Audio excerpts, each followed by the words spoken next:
নমস্কাৰ বন্ধুসকল। আজি আকৌ এটা গুৰুত্বপূৰ্ণ ভিডিঅ'লৈ সকলোকে স্বাগতম জনাইছোঁ। আজিৰ ভিডিঅ'ৰ মাধ্যমেৰে আমি আলোচনা কৰিম এইচএছ ফাৰ্ষ্ট ইয়াৰ এডুকেশ্যন ছাবজেক্টৰ চেপ্টাৰ 5 মানসিক জীৱনৰ শাৰীৰিক ভিত্তিৰ সকলো প্ৰশ্নৰ উত্তৰ। আহা আমি ভিডিঅ'টো আৰম্ভ কৰোঁ। প্ৰথম প্ৰশ্ন দিয়া আছিলে যে সংবেদন বুলিলে কি বুজা? সংবেদনৰ বৈশিষ্ট্যসমূহ লিখা। ইন্দ্ৰিয়সমূহ উদ্দীপকৰ সংস্পৰ্শলৈ অহাৰ লগে লগে উদ্দীপক সম্পৰ্কে মনত যি প্ৰাথমিক চেতনা অনুভৱ হয় তাকে সংবেদন বোলে। উদ্দীপক, শৰীৰ আৰু মন এই তিনিটাৰ পাৰস্পৰিক ক্ৰিয়াত সংবেদন অনুভূত হয়। উদ্দীপকৰ লগত ইন্দ্ৰিয়ৰ সংযোগ ঘটাৰ লগে লগে ইন্দ্ৰিয় কোষবোৰ উত্তেজিত হয় আৰু অন্তৰ্মুখী স্নায়ুৰ সহায়ত সেই উদ্দীপনা মগজুলৈ প্ৰবাহিত হয়। তেতিয়াই উদ্দীপক সম্পৰ্কে মনত যি প্ৰাথমিক চেতনাৰ সঞ্চাৰ হয় তাকে সংবেদন বোলে। এতিয়া আমি আহিছোঁ সংবেদনৰ বৈশিষ্ট্য সম্পৰ্কে আলোচনা কৰিবলৈ। প্ৰথম বৈশিষ্ট্য দিয়া আছিলে জ্ঞান বা অভিজ্ঞতাৰ সৰলতম উপাদান হ'ল সংবেদন। সংবেদনৰ সহায়ত আমি বাহিৰা জগতৰ পৰা জ্ঞান লাভ কৰোঁ। তাৰপিছতে ২ নম্বৰত আছিলে যে উদ্দীপক হ'ল সংবেদনৰ মূল কাৰণ। উদ্দীপকে দেশৰ ওপৰত ক্ৰিয়া কৰাৰ ফলত সংবেদনৰ সৃষ্টি হয়। ৩ নম্বৰ সংবেদন বস্তুকেন্দ্ৰিক মানসিক অৱস্থা মাথোন। সংবেদন মানসিক অৱস্থা হ'লেও কিন্তু ই বস্তুকেন্দ্ৰিক অৰ্থাৎ উদ্দীপকৰ ওপৰত নিৰ্ভৰশীল। ৪ নম্বৰ সংবেদন মনৰ এক নিষ্ক্ৰিয় অৱস্থা। সংবেদনত বেলিকা মানে বাহিৰা জগতৰ উদ্দীপনা নিষ্ক্ৰিয়ভাৱে গ্ৰহণ কৰে। ব্যক্তিয়ে নিজৰ ইচ্ছাৰে এই উদ্দীপনা গ্ৰহণ নকৰে, বাহিৰৰ পৰা জোৰ কৰি এই উদ্দীপনা জাপি দিয়া হয়। এতিয়া আমি আহিছোঁ ২ নম্বৰ প্ৰশ্নটোলৈ। ২ নম্বৰ প্ৰশ্ন আছিলে সংবেদন কেই প্ৰকাৰৰ? জৈৱিক সংবেদন আৰু পেশীয় সংবেদনৰ পাৰ্থক্য লিখা। ইয়াৰ ভিতৰত ইম্পৰ্টেণ্ট কুৱেশ্যন এটা হৈছে যে সংবেদন কেই প্ৰকাৰৰ আৰু কি কি? এইটো ইম্পৰ্টেণ্ট কুৱেশ্যন, এইটো আপোনালোকে চাব। সংবেদন সাধাৰণতে ৩ প্ৰকাৰৰ, যেনে জৈৱিক সংবেদন আৰু পেশীয় সংবেদনৰ পাৰ্থক্য হ'ল প্ৰথমতে আপোনালোকে চাব সংবেদনৰ ৩টা প্ৰকাৰৰ বিষয়ে চাব লাগিব। এতিয়া আমি আলোচনা কৰিম ডিফাৰেণ্টখিনি। প্ৰথম ডিফাৰেণ্ট জৈৱিক সংবেদন আৰু পেশীয় সংবেদনৰ পাৰ্থক্য।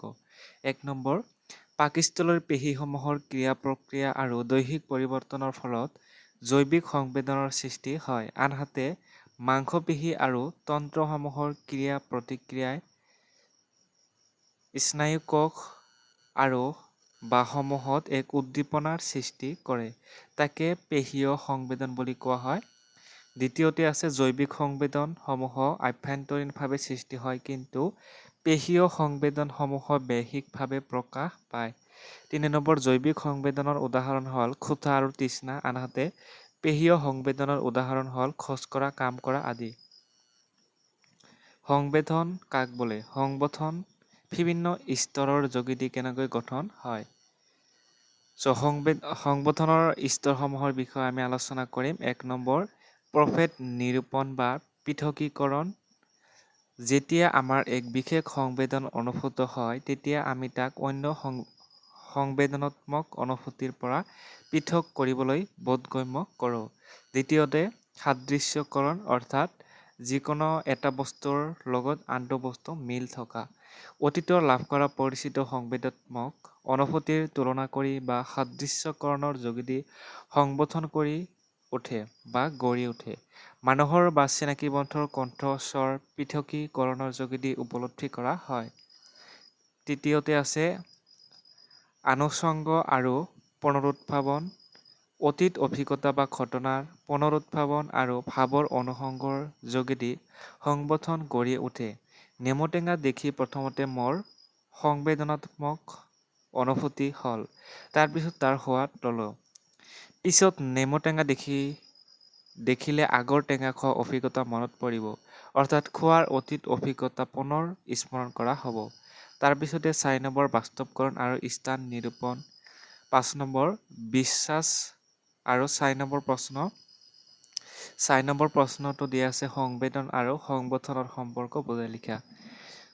মন, উদ্দীপক আৰু ইন্দ্ৰিয়ৰ সান্নিধ্যত সৃষ্টি হোৱা সংবেদন এক সৰলতম মানসিক অৱস্থা।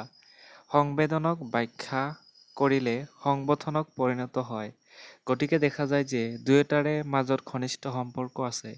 দুয়োটাৰ মাজৰ সম্পৰ্ক লক্ষ্য কৰিলে কিছুমান সাদৃশ্য আৰু বৈসাদৃশ্য কিছুমান থকা দেখা যায়। সাদৃশ্যসমূহ হৈছে ১ নম্বৰ সংবেদন আৰু সংগঠন দুয়ো ইন্দ্ৰিয়ৰ ওপৰত নিৰ্ভৰশীল। উদ্দীপকে যদি আমাৰ ইন্দ্ৰিয়সমূহক উত্তেজিত নকৰে তেনেহ'লে সংবেদন আৰু সংগঠন সৃষ্টি নহয়। দ্বিতীয়তে সংবেদন আৰু সংগঠন দুয়োটাই বহিৰ্মুখী। বাহ্যিক জগতৰ উদ্দীপকৰ ওপৰত দুয়োটা নিৰ্ভৰশীল। বৈসাদৃশ্য ১ নম্বৰ সংবেদন হ'ল উদ্দীপনাৰ প্ৰাথমিক সৰল অনুভূতি কিন্তু সংগঠন এটা জটিল মানসিক প্ৰক্ৰিয়া। সংবেদন আৰু সংগঠন হ'ল জ্ঞানযুক্ত আনহাতে সংবেদন জ্ঞান নহয়, ই জ্ঞানৰ উপাদান যোগায়।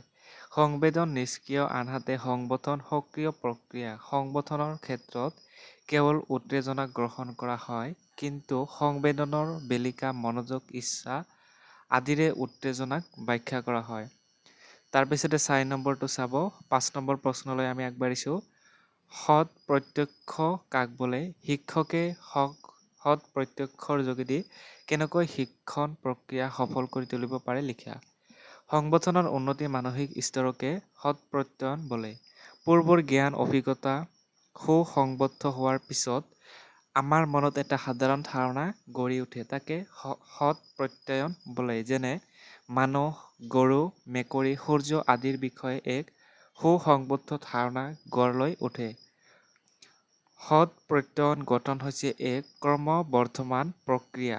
ভাষাৰ বিষয়ৰ ওপৰত সৎ প্ৰত্যয়ন গঠন ঘাইকৈ নিৰ্ভৰ কৰা হৈছে। ভাষা হৈছে চিন্তা আৰু ভাৱৰ আদান-প্ৰদানৰ আহিলা। শিক্ষা ক্ষেত্ৰত ভাষা প্ৰয়োগৰ যোগেদি সৎ প্ৰত্যয়ন গঠন কৰা উচিত। শিশুৰ মনত নিৰ্ভুল সৎ প্ৰত্যয়ন বা ধাৰণা গঢ়ি উঠাৰ ওপৰত শিক্ষকে প্ৰাথমিক আৰু মাধ্যমিক স্তৰত নিৰ্ভুল ধাৰণা গঠনৰ ক্ষেত্ৰত মনোযোগ দিব লাগে।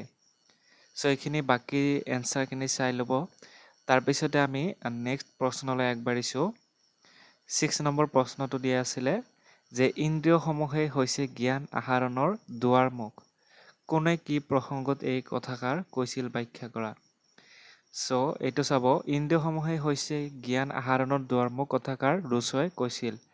ইন্দ্ৰিয়সমূহে বাহ্যিক জগতে লাভ কৰা দৈহিক সংবেদন স্নায়ুতন্ত্ৰৰ সহায়ত মস্তিষ্কলৈ প্ৰেৰণ কৰে।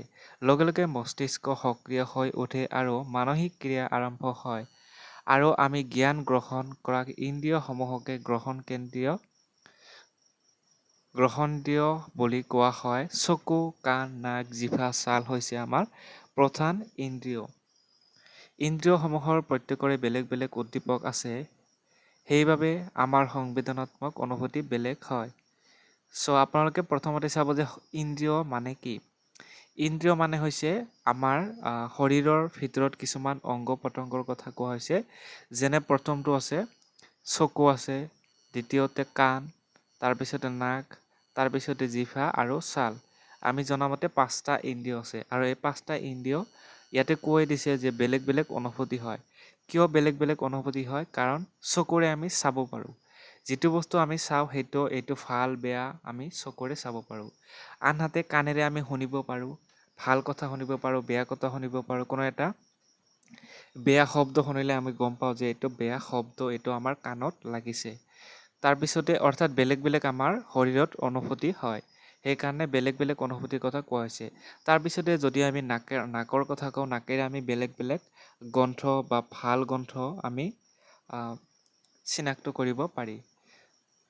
তাৰপিছতে ছালৰ কথা ইয়াতে কোৱা হৈছে, জিভাৰ কথা কোৱা হৈছে। জিভাৰ সহায়ত আমি ভাল বেয়া বস্তু আমি চিনাক্ত কৰিব পাৰোঁ। এইখিনি কোৱা হৈছে। তাৰপিছতে বাকী এনচাৰ চাব। আমি নেক্সট প্ৰশ্নলৈ আগবাঢ়িছোঁ। নেক্সট প্ৰশ্ন 7 নম্বৰ। সৎ প্ৰত্যয়নৰ দ্বাৰা মানসিক মিতব্যয় কেনেকৈ হয়? সৎ প্ৰত্যয়নৰ বৈশিষ্ট্যসমূহ লিখা। মেণ্টেল ইকনমিৰ বিষয়ে কেনেকৈ হয় এতিয়া লিখিব দিছে। সংগঠনৰ উন্নতি মানসিক স্তৰকে সৎ প্ৰত্যয়ন বোলে। পূৰ্বৰ জ্ঞান অভিজ্ঞতা সুসংবদ্ধ হোৱাৰ পিছত আমাৰ মনত এটা সাধাৰণ ধাৰণা গঢ়ি উঠে, তাক সৎ প্ৰত্যয়ন বোলে। যেনে মানুহ, গৰু, মেকুৰী, সূৰ্য আদিৰ বিষয়ে এক সুসংবদ্ধ ধাৰণা গঢ় লৈ উঠে। সৎ প্ৰত্যয়নৰ দ্বাৰা মানসিক মিতব্যয় হোৱাৰ কাৰণসমূহ হ'ল ১ নম্বৰ কাৰণ হৈছে চিন্তাৰ প্ৰয়োজনীয় উপাদান হিচাপে সৎ প্ৰত্যয়নৰ ভূমিকা অতি গুৰুত্বপূৰ্ণ। সৎ প্ৰত্যয়নৰ যোগেদি আমাৰ জ্ঞান, অভিজ্ঞতা, বস্তু আদি সু-সংগঠিত কৰা হয় বা কৰাত সহায় কৰে। দ্বিতীয়তে, সৎ প্ৰত্যয়নৰ সহায়ত মানসিক পৰিশ্ৰম লাঘৱ হয়, কিয়নো ইয়াত বিষয়বস্তু বা উদ্দীপকৰ বিৱৰণ প্ৰয়োজন নকৰে। ৩ নম্বৰ, সৎ প্ৰত্যয়নৰ সহায়ত যুক্তি আৰু অনুমান গঠন কৰিব পাৰি। ৪ নম্বৰ, সৎ প্ৰত্যয়নৰ চিন্তাৰ পৰিধি প্ৰসাৰিত কৰে, চিন্তাক বৰ্তমানত আবদ্ধ নাৰাখি অতীত আৰু ভৱিষ্যতলৈ প্ৰসাৰিত কৰে। তাৰপিছতে ৫ নম্বৰটো চাই ল'ব, আমি নেক্সট প্ৰশ্নলৈ আগবাঢ়িছোঁ। তাৰপিছতে সৎ প্ৰত্যয়নৰ বৈশিষ্ট্যসমূহ আলোচনা কৰিব দিছে। ইয়াতে ৫টা বৈশিষ্ট্য দিয়া আছে, আপোনালোকে চাই ল'ব। এতিয়া আমি আহিছোঁ চমটকালৈ। চমটকা প্ৰথমতে মস্তিষ্কৰ বিষয়ে দিয়া আছে। মূৰৰ লাওখোলাৰ ভিতৰত থকা বগা আৰু কোমল পদাৰ্থখিনিকে মস্তিষ্ক বুলি কোৱা হয়। মনত ৰাখিব, এইটো এটা ইম্পৰ্টেণ্ট চমটকা, পৰীক্ষাত আহিব পাৰে। মস্তিষ্ক আমাৰ শৰীৰৰ এক কৰ্তব্যশীল অংশ। মস্তিষ্কৰ নিৰ্দেশ মতে শাৰীৰিক ক্ৰিয়াকলাপবোৰ সম্পাদিত হয়। আমাৰ সকলো প্ৰকাৰৰ সংবেদনাত্মক স্থান মস্তিষ্কৰ অৱস্থিত। স্বাভাৱিকতে এজন মানুহৰ মগজুৰ ওজন পৰিমাণ ১৪৫০ গ্ৰাম হয়। মগজুৰ প্ৰধান ভাগ ৪টা। এইটো গ্ৰামটো মনত ৰাখিব আপোনালোকৰ মগজুৰ ওজনৰ পৰিমাণ। তাৰপিছতে প্ৰধান যিখিনি অংশ বা ভাগ দি আছে মগজুৰ, এইখিনি ভেৰি ভেৰি ইম্পৰ্টেণ্ট, এইখিনি মনত ৰাখিব। প্ৰথম, গৰু মস্তিষ্ক। গৰু মস্তিষ্ক হৈছে সৰ্ববৃহৎ আৰু প্ৰয়োজনীয় গুৰুত্বপূৰ্ণ অংশ। গৰু মস্তিষ্ক দুটা সমান গোলাৰ্ধত ভাগ কৰা হৈছে। গৰু মস্তিষ্ক ধূসৰ আৰু বগা পদাৰ্থৰে গঠিত। গৰু মস্তিষ্ক আৱৰণৰ ভিতৰত অসংখ্য সৰু সৰু ৰেখা বা ফাট আছে। এই ফাট যিমানে বেছি হয়, সিমানে মানুহৰ বুদ্ধিৰ পৰিমাণ বেছি হয়। গৰু মস্তিষ্কৰ প্ৰধান কাৰ্য হ'ল সংবেদন, কল্পনা, চিন্তা, ইচ্ছা, বিচাৰ, বুদ্ধিৰ কাম, আৱেগ, স্মৃতি, মনোযোগ আদি সকলো কাৰ্য সম্পাদন কৰা। দ্বিতীয়তে আছে অৰ্থ মস্তিষ্ক। ৰাজহাড়ৰ ভিতৰত থকা মেৰুমজ্জা আয়তনৰ ডাঙৰ হৈ মূৰত প্ৰৱেশ কৰিছে আৰু এই ডাঙৰ অংশটোকে অৰ্থ মস্তিষ্ক বোলে। মেৰুমজ্জা আৰু মস্তিষ্ক অৰ্থ মস্তিষ্কই সংযোগ কৰিছে। মেৰুমজ্জাৰ পৰা মস্তিষ্কলৈ প্ৰৱেশ কৰা সমূহৰ গমন পথ হিচাপে কাৰ্য কৰে। হাঁচি মাৰা, কাহ উঠা, লালটি নিঃসৰণ হোৱা, শ্বাসক্ৰিয়া আদি অৰ্থ মস্তিষ্ক ই নিয়ন্ত্ৰণ কৰে। হেতু মস্তিষ্ক তৃতীয়তে দিয়া আছে। দেখিবলৈ হেতুৰ নিচিনা বাবে ইয়াত নাম হেতু মস্তিষ্ক। অৰ্থ মস্তিষ্কৰ ওপৰত ই অৱস্থিত। লঘু মস্তিষ্কৰ দুটা অংশ হেতু মস্তিষ্ক ই সংযোগ কৰে বাবে ইয়াক যোজক বুলি কোৱা হয়। প্ৰম মস্তিষ্কৰ পৰা অহা স্নায়ুবোৰে হেতু মস্তিষ্কৰ মাজেৰে শৰীৰৰ বিভিন্ন অংশলৈ বিয়পি গৈছে। চতুৰ্থতে আছে লঘু মস্তিষ্ক।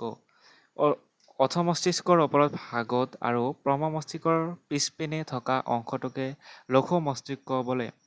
ইয়াৰ দুটা অংশ আছে আৰু এই অংশ দুটা আকৌ হেতু মস্তিষ্কৰ দ্বাৰা সংলগ্ন।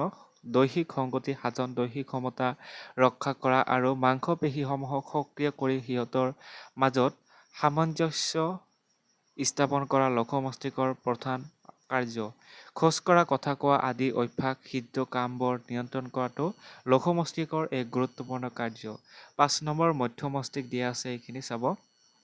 তাৰপিছতে উদ্দীপক দিয়া আছে। উদ্দীপকটো এইটো কিন্তু আপোনালোকৰ চমটকা। উদ্দীপকটো বেলেগ বস্তু। আমি মস্তিষ্কৰ ভাগসমূহ পঢ়িছোঁ, 5টা ভাগ আছিলে আমি জানো। এতিয়া আমি দ্বিতীয়তে চমটকা পঢ়িম, উদ্দীপক।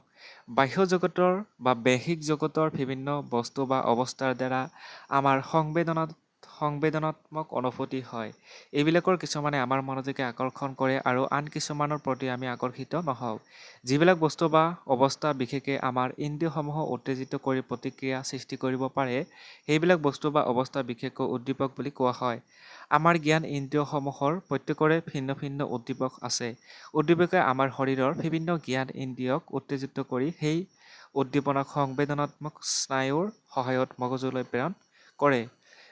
তাৰপিছতে তৃতীয়তে চমটকা আছিলে গ্ৰহণেন্দ্ৰিয়।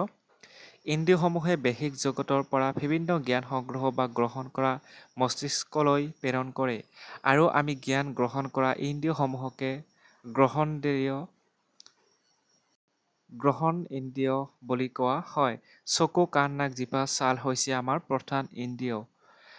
ইন্দ্ৰিয়সমূহৰ প্ৰত্যেকৰে বেলেগ বেলেগ উদ্দীপক আছে। এইখিনি আমি আগতে আলোচনা কৰিছোঁ যে আমাৰ শৰীৰৰ 5টা ইন্দ্ৰিয় আছে। নাক, কাণ, জিভা, ছাল, কাণ, চকু এই ধৰণৰ আমি দেখা পাওঁ। গতিকে এইখিনি বিভিন্ন ধৰণৰ ইয়াৰ আগতে আমি আলোচনা কৰিছোঁ যে কিয় এইখিনি বস্তুৰ অনুভূতি বেলেগ বেলেগ হয়, কিয় হয় এইটো আমি আলোচনা কৰিছোঁ। সেইখিনি পঢ়িলেও হ'ব। তাৰপিছতে আমাৰ 5টা গ্ৰহণ ইন্দ্ৰিয় হ'ল প্ৰথমতে চকু। এইটো ভেৰি ভেৰি ইম্পৰ্টেণ্ট কুৱেশ্যন। ইয়াৰ আগতে আমি পাইছোঁ, এইটো তোমালোকে মনত ৰাখিব পৰীক্ষাত আহিব বুলি। চ' এইটো ইম্পৰ্টেণ্ট পৰীক্ষাত আহিব বুলি ধৰিব পাৰা, ঠিক আছে। মানে এইটো বহলাই লিখিব লাগে। আমি আপোনালোকক কৈছোঁ যে 5টা গ্ৰহণ ইন্দ্ৰিয় বা ইন্দ্ৰিয় আছে। সেই ইন্দ্ৰিয়খিনিৰ বিষয়ে আপোনালোকে লিখিব লাগিব। প্ৰথমে চাওক চকু, ইণ্টাৰেষ্টিং কুৱেশ্যন। 5টা ইন্দ্ৰিয় আছে, আমি আলোচনা কৰিম। প্ৰথম চকু। চকুৰ উদ্দীপক হৈছে পোহৰ, অৰ্থাৎ কেতিয়াবা আমি আন্ধাৰ দেখা পাওঁ, কেতিয়াবা আমি পোহৰ দেখা পাওঁ, কেতিয়াবা আমি ৰঙীন দেখা পাওঁ। এইখিনি হৈছে আমাৰ অনুভূতি বেলেগ বেলেগ হয়। চকুৰ সহায়ত আমি যিখিনি অনুভৱ কৰিব পাৰোঁ সেইখিনি লিখিব লাগিব। তাৰপিছতে চোৱা, চকু হৈছে শ্ৰেষ্ঠ আৰু প্ৰয়োজনীয় ইন্দ্ৰিয়। চকুৰ জৰিয়তে আমি পৰিৱেশৰ উদ্দীপকসমূহো দেখা পাওঁ। যিকোনো বস্তু দৃষ্টিগোচৰ কৰি বিভিন্ন কাৰ্য সমাপন কৰাত চকুৱে আমাক সহায় কৰে। তাৰপিছতে দ্বিতীয়তে আছে কাণ। কাণৰ সহায়ত আমি বিভিন্ন ধৰণৰ শব্দ শুনা পাওঁ। আমি ধৰিব পাৰোঁ যে কেতিয়াবা ৰাস্তাৰে যদি গাড়ী যোৱা দেখা পাওঁ, তেতিয়া আমি গম পাওঁ যে গাড়ীখন গৈ আছে। কেতিয়াবা হেলিকপ্টাৰ শব্দ শুনিলে আমি গম পাওঁ হেলিকপ্টাৰখন গৈ আছে। চ' এনেকুৱা ধৰণে কিছুমান কথা লিখিব লাগিব। চ' ইয়াতে কি দিয়া আছে যে জ্ঞান আহৰণৰ প্ৰধান গ্ৰহণ ইন্দ্ৰিয় হ'ল কাণ আৰু চকু। কাণৰ উদ্দীপক শব্দ। কাণৰ সহায়ত আমি শব্দৰ সংবেদন লাভ কৰোঁ। শব্দ গ্ৰহণ কৰি দৈনন্দিন জীৱনৰ কাৰ্য কৰাত আমাক সহায় কৰে। তাৰপিছতে তৃতীয়তে নাক দিয়া আছে। বিভিন্ন ধৰণৰ গন্ধ আমি পাব পাৰোঁ, ভাল বেয়া গন্ধ। নাকৰ উদ্দীপক বাষ্পীয় পদাৰ্থ। নাকৰ সহায়ত আমি গন্ধ পাওঁ। ঘ্ৰাণ সংবেদন লাভ কৰি বস্তুৰ চিনাক্ত কৰিবলৈ নাকে আমাক সহায় কৰে। তাৰপিছতে জিভা দিয়া আছে। জিভাটো চাব। জিভাৰ সহায়তে আমি সোৱাদ লাভ কৰিব পাৰোঁ, ভাল সোৱাদ, বেয়া সোৱাদ। কেতিয়াবা আমি চব্জি ৰান্ধোতে বা যিকোনো খাদ্য ৰান্ধোতে আমি কেনেকুৱা সোৱাদ হৈছে সেইটোৰ ওপৰত নিৰ্ভৰ কৰি আকৌ আমি বিভিন্ন ধৰণৰ মছলা পাতি বা নিমখ আদি দিওঁ। গতিকে সেইখিনি ইয়াতে দিয়া আছে যে জিভাৰ উদ্দীপক দ্ৰৱণীয় পদাৰ্থ। জিভাৰ সহায়ত আমি স্বাদ পাওঁ। মিঠা, টেঙা, তিতা, লনিয়া আদি স্বাদৰ সংবেদন আমি জিভাৰ সহায়ত পাব পাৰোঁ। খাদ্য গ্ৰহণৰ ক্ষেত্ৰত জিভাই আমাক সহায় কৰে। তাৰপিছতে একেবাৰে শেষৰটো আছিলে ছাল। ছালৰ উদ্দীপক হৈছে অভিযান্ত্ৰিক চাপ নাইবা শীত তাপ সম্পৰ্কীয় শক্তি। অৰ্থাৎ তোমালোকে চোৱা, যেতিয়া গৰম তোমালোকে কিন্তু খুব পাতল কাপোৰ পিন্ধি ভাল পোৱা। অৰ্থাৎ তুমি কেনেকৈ গম পাইছা? ছালৰ সহায়ত গম পাইছা যে আজি ঠাণ্ডা বা আজি গৰম। সেইমতেহে তোমালোকে কি কৰিছা? কাপোৰখিনি পিন্ধিছা। গতিকে সেইটো কোৱা হৈছে ছালৰ উদ্দীপক হৈছে অভিযান্ত্ৰিক চাপ নাইবা শীত তাপ সম্পৰ্কীয় শক্তি। ছালৰ সহায়ত আমি স্পৰ্শ সংবেদন লাভ কৰোঁ। আমি শৰীৰত আঘাত পালে ছালৰ সহায়ত জ্ঞান লাভ কৰি উঠো। তাৰপিছতে এইখিনি দিয়া আছে, তোমালোকে শেষৰটো চাবা, অনালী গ্ৰন্থিৰ বিষয়ে দিয়া আছে। এইখিনি চাই ল'ব। চমুকৈ আছিলে। নেক্সট 9 নম্বৰ প্ৰশ্ন, ভুল সংশোধন কেনেকৈ হয়, কেই প্ৰকাৰ আৰু কি কি? এইটো এটা ইম্পৰ্টেণ্ট কুৱেশ্যন আমি দেখা পাইছোঁ পৰীক্ষাত আহি থকা। গতিকে এইটো আপোনালোকে এনচাৰটো চাব। সংবোধন 2 প্ৰকাৰৰ, ভ্ৰান্ত প্ৰত্যক্ষ আৰু অলীক প্ৰত্যক্ষ। চ' ভ্ৰান্ত প্ৰত্যক্ষৰ বিষয়ে প্ৰথমতে দিয়া আছে বস্তুগত কাৰণ, দৈহিক কাৰণ, মানসিক কাৰণ। চ' এইখিনি আপোনালোকে চাই ল'ব। তাৰপিছতে আমি নেক্সট ভিডিঅ' আলোচনা কৰিম চেপ্টাৰ 5। গতিকে আজিৰ ভিডিঅ'টো কেনে লাগিল কমেণ্ট কৰি জনাবা আৰু আমাৰ চেনেলটো ছাবস্ক্ৰাইব কৰিবা। ভিডিঅ'টো ভাল লাগিলে শ্বেয়াৰ কৰিবা, লাইক কৰিবা আৰু আমাৰ চেনেলটোত প্ৰথমবাৰৰ কাৰণে আহিলে ছাবস্ক্ৰাইব কৰিবলৈ নেপাহৰিবা।